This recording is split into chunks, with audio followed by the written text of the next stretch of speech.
extra bands on. I got my other shoes on. Be a dog. We don't need no meows. We don't need no cats. We need more dogs. Singing that north side of the globe. When I rise, we ballin'.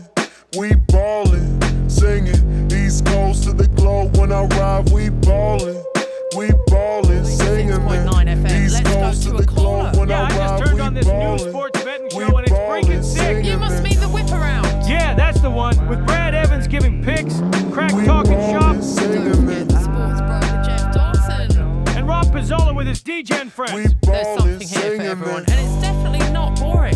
Finally, a betting show that's not bullshit. Shush! It's actually 4 shows in one, hosted by the one and only Doug Kezirian. I'm gonna hang up and We watch. ballin', singing that. Because you can't hate the roots of a tree. That's pretty effing cool. We ballin'.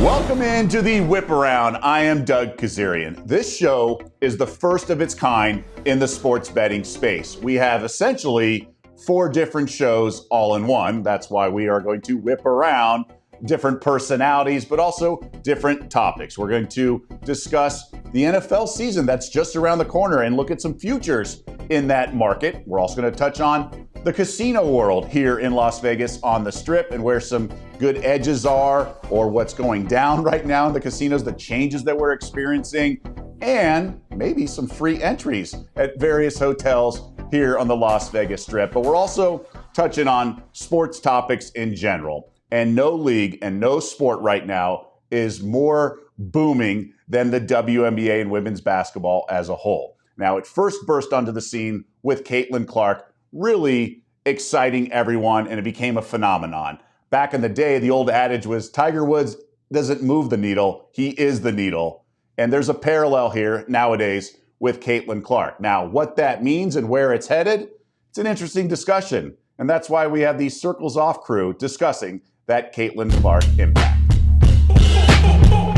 Caitlyn Clark, if she was paid fairly by the WNBA, $40 million contract probably a year. Potentially. She might be the most popular American-born athlete today. I agree. Today. So that is worth, sure, $30, $40 million. But the league would crumble under that type of salary. Absolutely. Right? And also, you can't collectively bargain that one player is allowed to make 100x of the next. So it is very complicated, but the dum-dums on Twitter. The issue that I have with this topic as a whole is I feel like this is just another sports topic that is an extension of where we are at as a society, which is very polarizing extreme takes with no like happy middle ground type of take, right?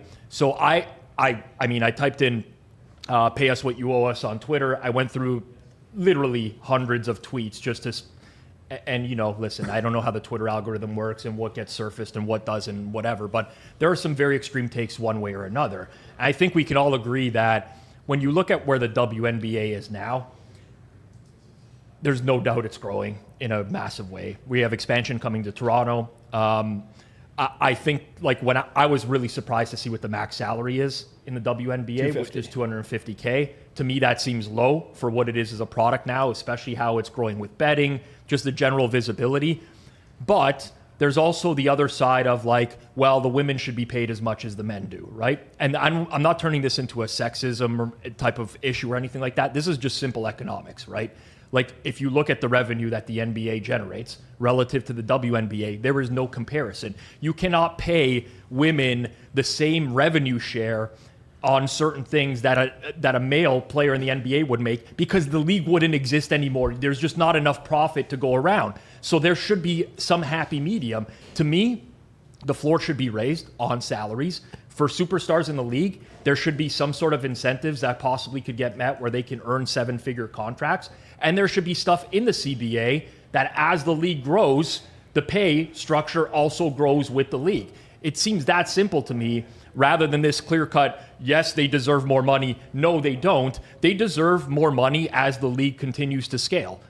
I think it's very odd to me how much, and I think this has always been true, how much people care about the WNBA players' salaries. Like, you don't really, you hear that in other leagues in terms of oh, this player is getting this much up against the cap, it could hurt my team. But like the NBA just renegotiated their CBA and media rights deal. Everyone got insane pay increases. You didn't really hear anything of it. So it's always been a bit odd to me how much people really care about the WNBA players being paid. But I also think it's like really important we kind of set out what we're actually arguing here, because I've seen a lot of weirdness on Twitter of like people saying different things. To me, what I'm saying is that I don't know exactly what these players should be owed, what they should make, but it's insanely obvious that they should get more money and they will get more money. I think that's fair. Like you said, what she is probably worth to these brands. I would guess that like 20 years from now, even further than that, we probably would look back in time and be like, Caitlyn Clark is the most underpaid athlete, I think, ever. I tweeted this. I think Caitlyn Clark is one of the most underpaid people in human history. Yeah. I would, at like, obviously not like looking back after accomplishments of like, in this time, in this moment, we know how important she is to the league as a whole. Yeah. Exactly. A lot of people, and it's easy, and I've done it myself, have made the Tiger connection. She is actually so much bigger than Tiger to the sport, because golf was already golf. It wasn't Tiger. I'm not debating. But golf already had Jack. It already had Arnie. It already had these preeminent figures that brought the game to a certain place. If Tiger didn't exist, Phil might have been Tiger. Do you know what I'm getting at? Not quite, but I don't he know would that, have been huge. Yes. I don't know that Phil, like, you know, it takes bringing in the mainstream. Like Scotty Scheffler, he's great. Does he bring in casual? Like mainstream. Tiger hit the mainstream. Yeah, Scotty Scheffler feels like he's just for golf fans and sports fans, not just mainstream people. Caitlyn is full on in the mainstream lane, and it's her world now. So why do all the players hate Caitlyn Clark? Well, okay. Yes, that was a wide-ranging belief that players hate Caitlyn Clark. It's really not the case, and I think Sabrina Ionescu captured the spirit of everything going on. Newsflash, they're competitive basketball players. They're allowed to be ladies off the court, and they can also be competitive basketball players. Now, the cheap shots are one thing here and there. That happened their first month of the season. But when someone's expected to come in and be the second coming, then you want to play defense, and the physicality and the intensity guarding her. I think it's perfectly normal, and it all makes sense. The officiating game to game will dictate the amount of contact will be allowed. So I thought it was the narrative got a little carried away, in my opinion. There's no hate there. There's respect, and it's just intensity and competitiveness. Now, if you're too heated in this polarizing topic, well, we have some swimming pools for you to cool off in, and maybe some free ones. For much more on the lay of the land on the Las Vegas Strip, here's Bill Krackomberger. Did you know in Vegas that there's like half a dozen pools you could just walk into, you don't have to pay? Sahara is one of them. I didn't know that. I know this from following Vegas Pauly C. Oh, really? He talked about Sahara. That's really the only one I can name. I know it from a podcast too, from watching my guys at Flamingo? MTM. Can you do it at Flamingo or no? Flamingo's one of them. By the way, Flamingo that's has the a remodeled pool, that's right? the one to go to. This guy, he's still on my See? But Oh. you should talk a little bit. I should let you talk. I knew. No, Flamingo has a remodeled pool, and I'm told it's great. You can just go right in. So Top Golf is one of them. They have a free pool at Top I always Golf. forget about Top Golf. Harrah's and the Link Okay. have pools. I don't know if they want to go there. Yeah, but, I'll skip that. I have to skip them. The Palms pool's free. I didn't know that. That's a nice pool. It's a nice pool. Real nice. But my bottom line was to go to the Flamingo because it's redone. I heard it's really nice, lots of space. So basically, you could just walk right in. They'll give you towels and everything. Love it. I didn't know. I thought you had to be staying at the pool. Yeah, usually you do. Show a room key or staying with someone. And then if you're not, usually you have to pay. Or you pay. If you're not of course, staying there, you pay. $40 sometimes. Big money. Yeah. The Palms was like $100 at one time. Yeah. I can't believe it's free. Yeah. Palms is a really nice pool. I didn't know that. Yeah. I didn't know. Anyway.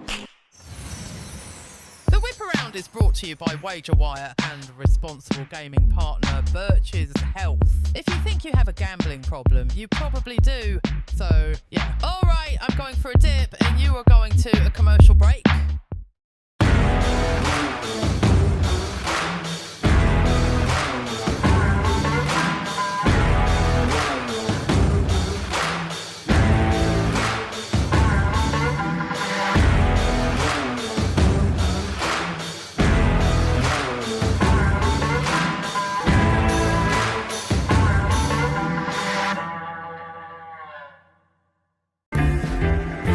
sunny days call for Sun Cruiser Vodka Iced Tea. Made with real iced tea and real vodka. Refreshing and goes down smooth. Let the good times cruise with Sun Cruiser. What was that? You do not throw a pass at the goal line when you have Marshawn Lynch.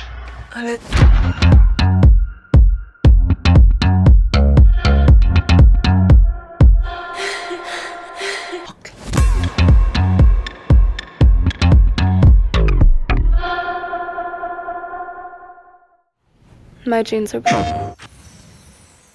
Welcome back to the Whiparound. We hope you're enjoying the wide range of personalities so far, and we certainly have another personality coming up. In fact, one would say he's quite noisy. And it's also football season. That means you're getting ready for your fantasy football drafts, and we need some opinions and some perspective about what to expect from a few players this year. That's why Brad Evans is here with his own panache to tell you about 3 props he loves for the upcoming season.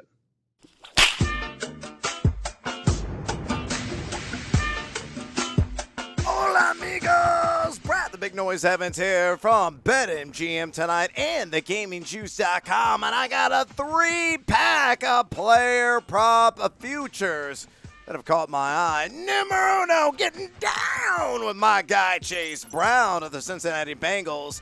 I think he eclipses 1,000 rush yards this season at plus 170. Hells to the S there at BetMGM. He's got 0 competition, folks. He's probably going to get anywhere between 80-85% of the opportunity share and arguably the best offense in the National Football League. Brown was quite efficient a season ago, a guy that was top 20 missed tackles force, top 15 in yards after contact per attempt.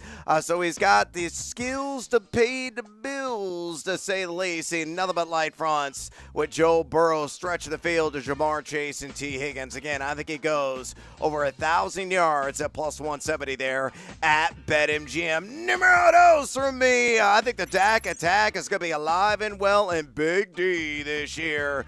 Dak Prescott, I think, is going to chuck at least 30 touchdown passes. He does that plus 160 at BetMGM. He did this 2 years ago when he had 36 airstrikes, and you add in CeeDee Lamb with George Pickens, one of the premier field stretchers in the league, and a lousy defense is going to ramp up the pass attempts. Could have as many as 600. Now healthy and revived, coming off that gruesome hamstring tear, and in really a nourishing statistical environment.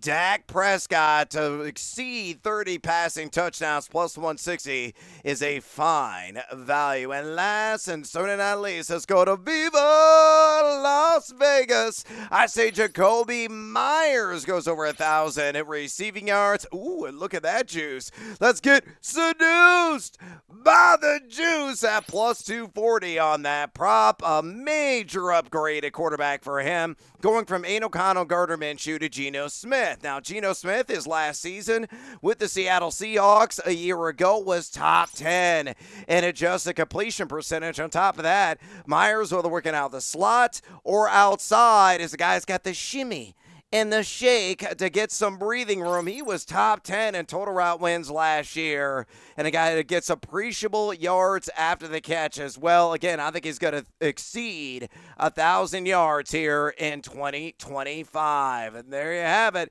Go out there and make that money, Team Huevos. And back to you, Doug. All right, Brad, thanks so much. Always putting your personality on your analysis. And I like the Dak play. I prefer his over passing yards, 3,875.5, because he's gone over this every time he's been healthy. 16 plus games, he's gone over all 4 times. And in 3 of those, he's flown over 4,400 passing yards plus. And I don't see how that doesn't apply here. Playoff issues, that's well documented, but it does not affect the regular season wager. This guy 2 years ago was a runner-up in the MVP conversation. Brian Schottenheimer comes in. He's got an offensive pedigree. He's going to want to flex his offensive muscles. And this defense has issues.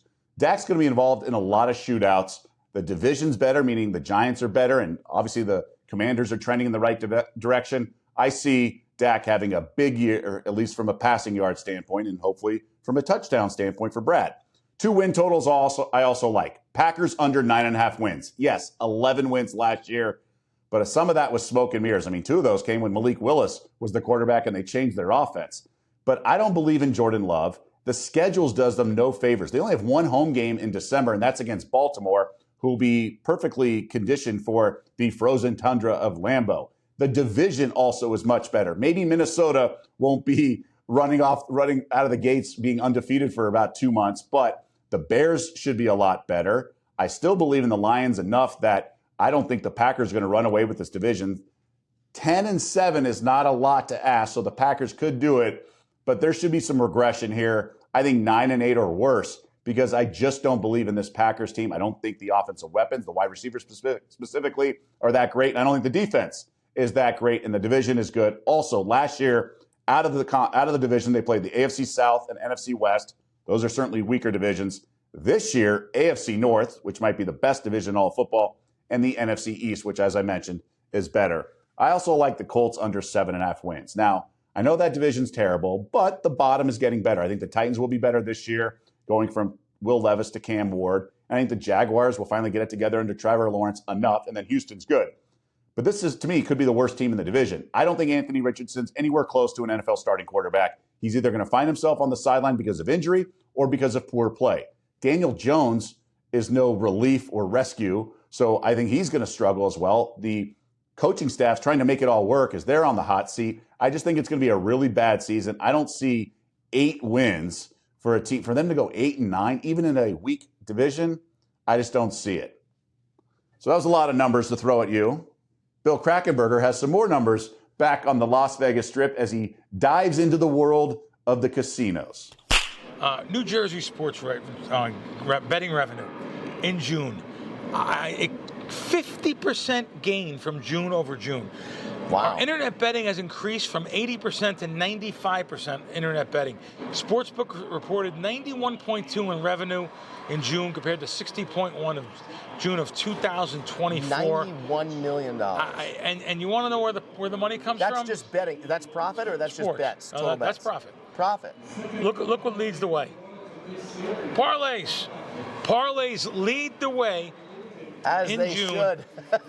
50% of the money comes from parlays. I mean, well, man, what do you want us to do, Bill? We read it here on the show, right? With the he bet $25. No, we're gonna talk about it, but I don't mind someone. Listen, I told you I waved the white towel about that. Yeah. So I have no problem if you're betting $100 a game and you're betting $5 on a 10-teamer or a 6-teamer. Go ahead, have fun with it. It's the $200 14 parlay. We're gonna talk about a $10 one here to pay 6 figures in a second, but. So the parlays lead the way.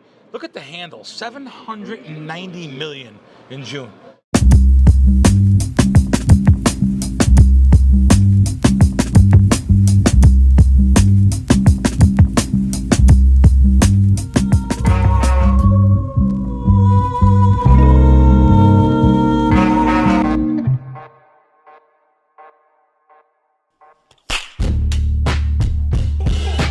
I just hate the idea of sportsbooks pushing features that just benefit their hold, rather than and don't make the product better at all. Exactly. Like I don't know what are there people out there? There's like this is a real appetite for them. Like they go in and put in their own bets, and it's like, by the way, you can parlay. Like, do those people exist? Like I don't know. Netflix recommends. This is so dumb. It is ridiculous, but I'd say if DraftKings wanted to curate to me and just make my homepage every time I log in. Receptions, recent, first the current Ludwig Aberg outright odd to win that week, I would actually appreciate. But that's very different. That's a great product feature. Like when me, Kirk, and you log in on, in this example, DraftKings, we should not get the same homepage. Each one of us. That's true. We should get a homepage tailored to our betting habits. We're not really there but yet. It shouldn't be like this. No, this sucks, exactly. dude. This sucks. This is horrible. But what you're saying is true. Yes. Agreed.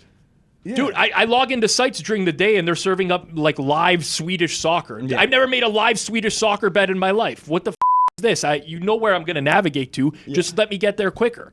That's a great product feature. This is not. This is great if you want to try to generate some more hold. It's just a nuisance and annoying. That's what I hate about that. I was listening to one of the psychologists, the gambling psychologist. Yeah. Which I could be a gambling psychologist. I mean, Sure. it's just street smarts, common sense about casinos.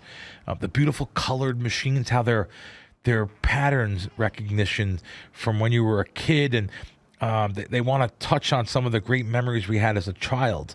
Wizard of Oz, Willy Wonka, even The Sopranos. They have Soprano slot machines. So you have Tony saying something to you. Yeah.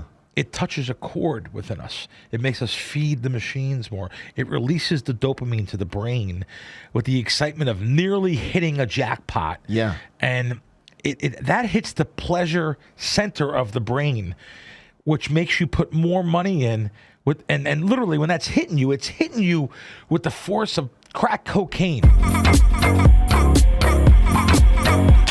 The girls dancing, wheels spinning, flaming fire streaks.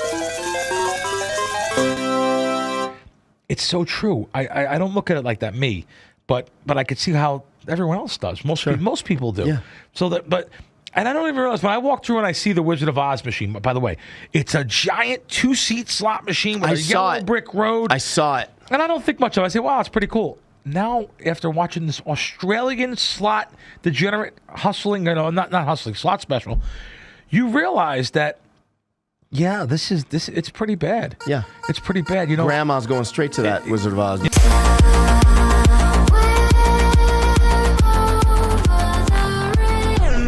Go figure. The inside of a casino is designed to lead a horse to water. Winner, sockeye salmon dinner. Now, one thing I will trust is the live dealers. Sure. I'll trust live. You have a live dealer camera Which is on a live really dealer? big now. Let me tell you something. You want to sit in the last seat. I'll tell you guys right now. Sit in that last seat. Watch those blackjack shoes. In Jersey, it's going to be an 8-deck shoe. Make sure you're getting 3 to 2 blackjack. You can do yourself some. And by the way, wait, why are I know you in the card last seat? counting Because of if you're card counting. Oh. And I know card counting. People hear that and say, "Oh my God, it's too advanced." I always say you can learn 90% of what I know in 4 hours. Just do a simple search on card counting. Just a basic high-low system. Yeah. You can learn everything I know and more. And I'm not saying you can make it a strategy, but you're going to get thrown out of casinos. Brick and mortar casinos will back you off. However, I shouldn't say thrown out there. It's illegal to get you thrown out. But they'll cut the shoe on you. They'll say you're only allowed to bet whatever your normal bet is. You can flat bet. So if you bet 100 every hand, you bet 100. That's your bet the whole time. And then you can embarrass the casino. Say, well, all the other people that are suckers at the table, they're allowed to bet though. I don't leave without saying something. But I don't even play no more. I don't want to play blackjack because I'm afraid it'll hurt me in other ways. Because they'll limit me in sports betting. They'll limit me at getting casino deals. Right. So I don't even mess around really when it comes to counting anymore. Very, very rare. I'll go to a table, but you don't want to target on your back. Yeah, right. The live blackjack I have watched. I was like, wow, they're dealing. It's the dealer dealing to each player that's on a screen, but she's dealing live. Yeah. I do believe that. I think gaming wouldn't allow. That. Have you seen the setup at MGM? No. You need to go over to MGM. Really? Yeah. They now have dealers dealing live. You can watch them as they're dealing to the online customers. Oh, you can watch that? So picture like VSiN. Wow. Right, like you know how picture VSiN at South Point. Well, I know it's not VSiN anymore, but, that studio. Right. Picture that, but with 5 blackjack dealers or roulette or craps, and they're dealing. You're watching them deal to the people that are playing online. Wow. Okay. Yeah. All right. It's kind of cool. Now, red, orange, 15. Let's take additional card. Too many for you. The Whiparound will be right back. What's it like being the GOAT? I used to think it was a blessing. And now, I realize what's the use of having it? One day you have to give it all up. If you want to be the GOAT, you have to take it from me. What are we doing? Do you want this? Yes, I want this! What are you willing to sacrifice?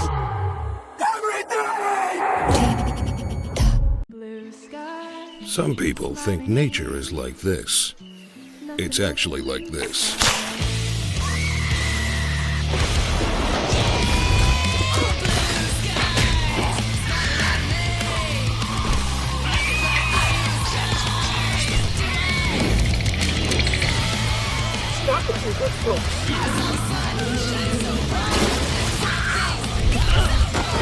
Don't worry, a raccoon broke his fall.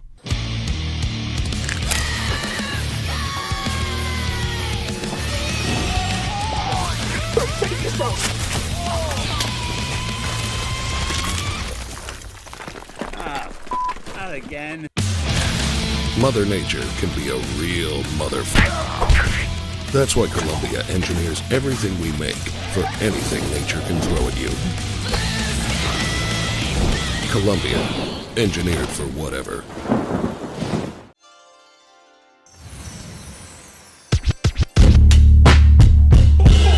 He said 5 days in Vegas is the perfect trip.